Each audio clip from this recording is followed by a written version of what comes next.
Now the medical science is recognizing this aspect in a big way. That is, there is a gut brain, there is a brain in your stomach.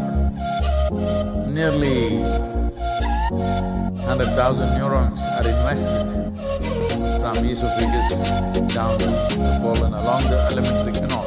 There is a brain. So, welcome to the world of wireless.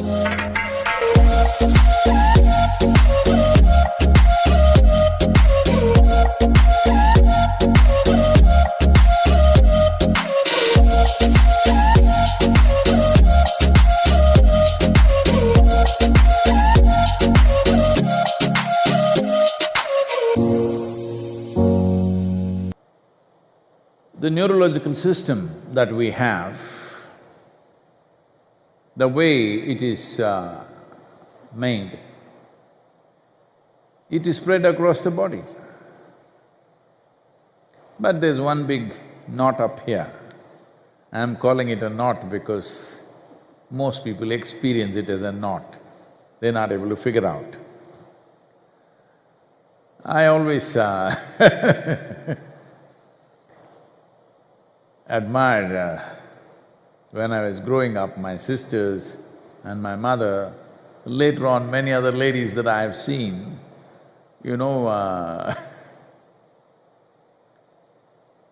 like thread, the sewing thread and other things. Well, when you try to do certain work, it gets all knotted up. And I always found that these girls, my sisters, would always be able to unknot it so easily. I would tear it apart, but it won't unknot itself. And I generally found this was a problem with the male of the species, that unknotting something delicately,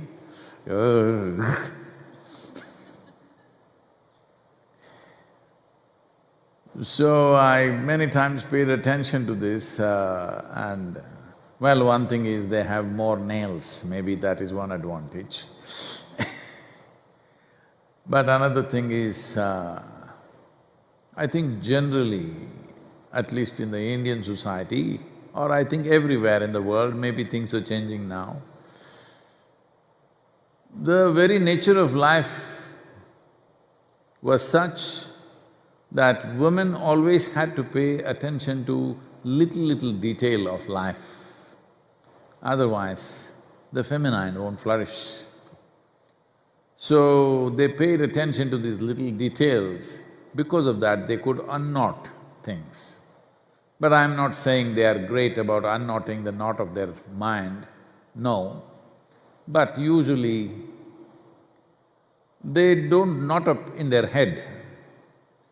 Their chemistry largely sloshes somewhere here. So chemical slosh happens and out of that, emotions spill. As long as it doesn't fall on you, they are wonderful.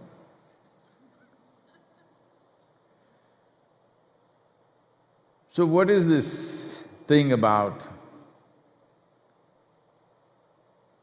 the neurological system that whether you're a man or a woman, you experience it, that when certain things happen, something seems to be happening here. Well, this is something which is very well addressed in the yogic sciences, but I was surprised to know that now the medical science is recognizing this aspect in a big way. That is, there is a gut brain, there is a brain in your stomach. Nearly 100,000 neurons are invested from esophagus down to the colon along the alimentary canal. There is a brain, there is an intelligence functioning. Fortunately, it does not generate thought, otherwise you would be in trouble. But there is an intelligence, there's a neurological system invested in that direction. And this intelligence is not entirely ours, in the sense there are probably billions, if not trillions, I don't know the numbers, of bacteria and viruses and other microbial substance. Some of them are full-fledged life, some of them are half-lives, some of them aspiring to be life, but all of them playing a role. And they have a significant influence on how you think and feel. It's not just this new virus that's come which is making you think in a specific way. There's a whole lot of microorganisms, particularly in your stomach region, who are able to influence even your vagus vein. A vagus vein means generally it is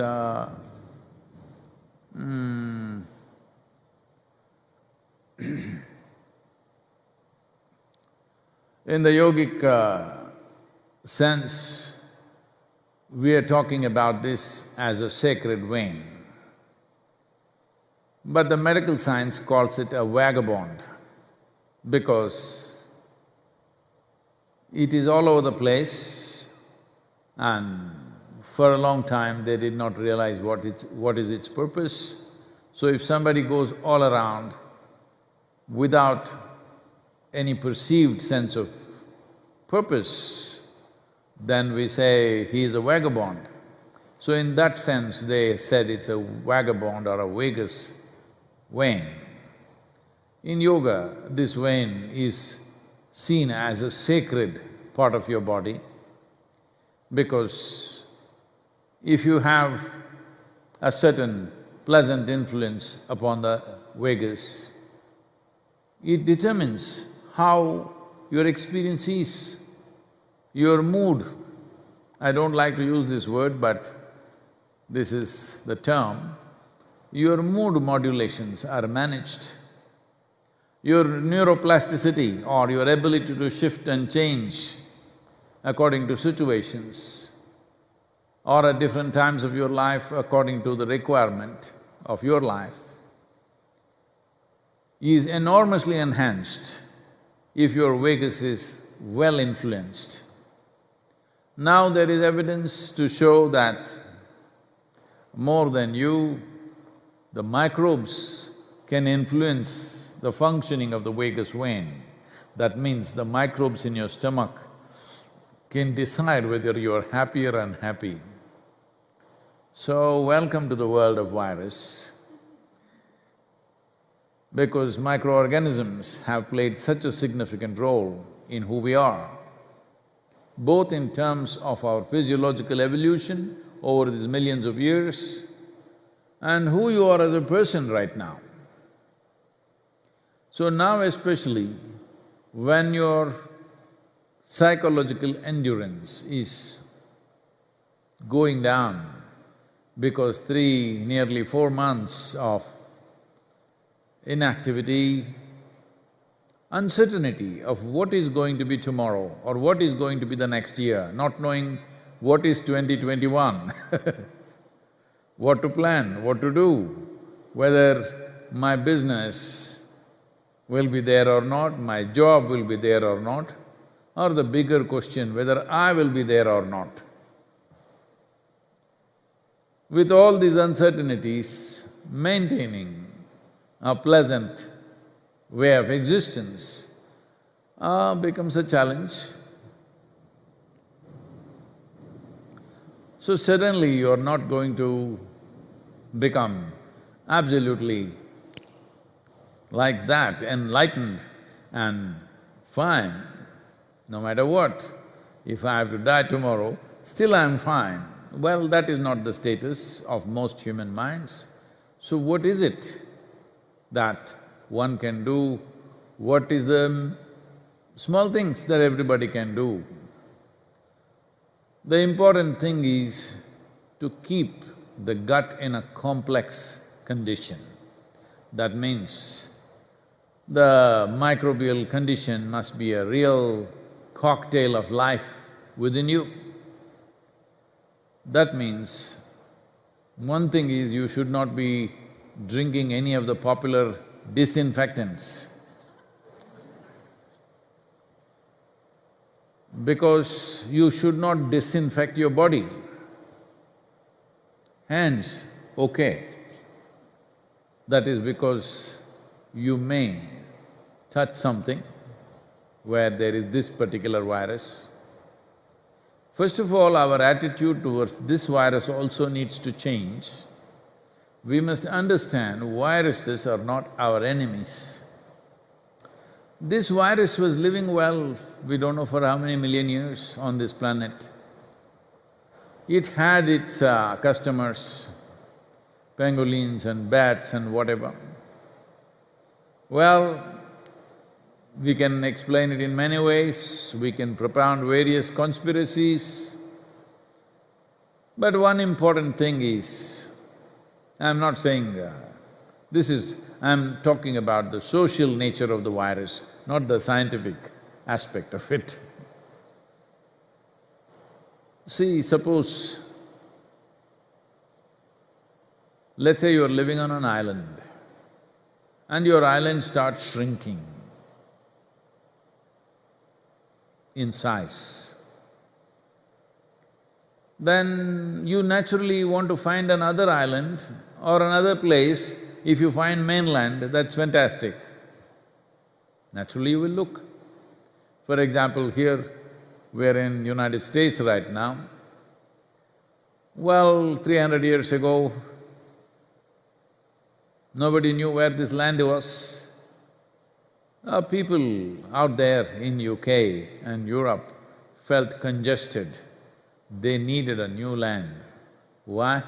Many people there could not thrive. The social conditions were oppressive and only for a small segment of people could thrive in those lands. The rest were oppressed. They wanted to find a new land. Well, they thought the best land to go to, because they had heard so much about India, they thought the best place to go was India. And they were going all over, many of them went to the bottom of the ocean. Well, people say Vasco da Gama discovered India. No, we were there before the guy came. And Columbus, a bad mariner, obviously, he ended up on the wrong side of the world. Well, after 250, 300 years, that becomes the right thing because you found a new land. So I'm saying any life, whether human, animal, insect, bird or microbial, in our longing to survive and thrive, if we find a place is too congested, not enough for us to exist, then we will try to find new habitat, which is natural. So it is a fact that in the last 70 years, in the last 50 years, the vertebrate population on the planet has come down by 70%. Yes, I'm getting the numbers right for you. In 50 years' time, the vertebrate population on the planet has come down by 70%. Well, and all the insects and other smaller life, 1 in 5 of the species are endangered. So obviously, much smaller life, like viruses, bacteria and other microbial life, are all desperately looking for a new America. America was not referred to as America at one time. People used to call it a new world because it's a new habitat. So they are also looking for a new world, not just one virus, many probably.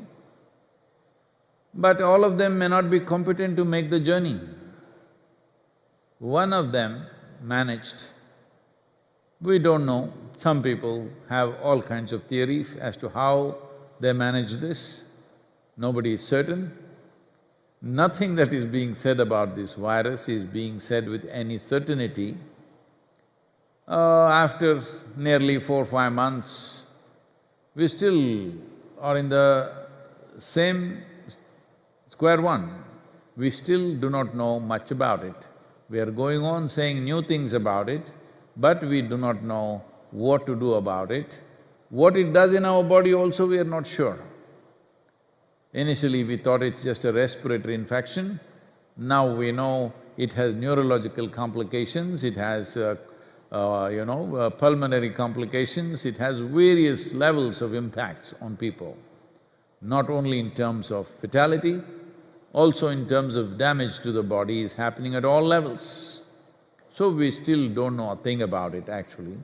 We have lot of bits and pieces, but there is no one comprehensive picture of this is the nature of this virus and this is what we can do about it. There is no such clarity anywhere. So now, the only thing that's left to us, as after talking a lot about vaccines and about this and that, slowly all the scientific community coming back to the only solution is social distancing and strengthening of the immune system.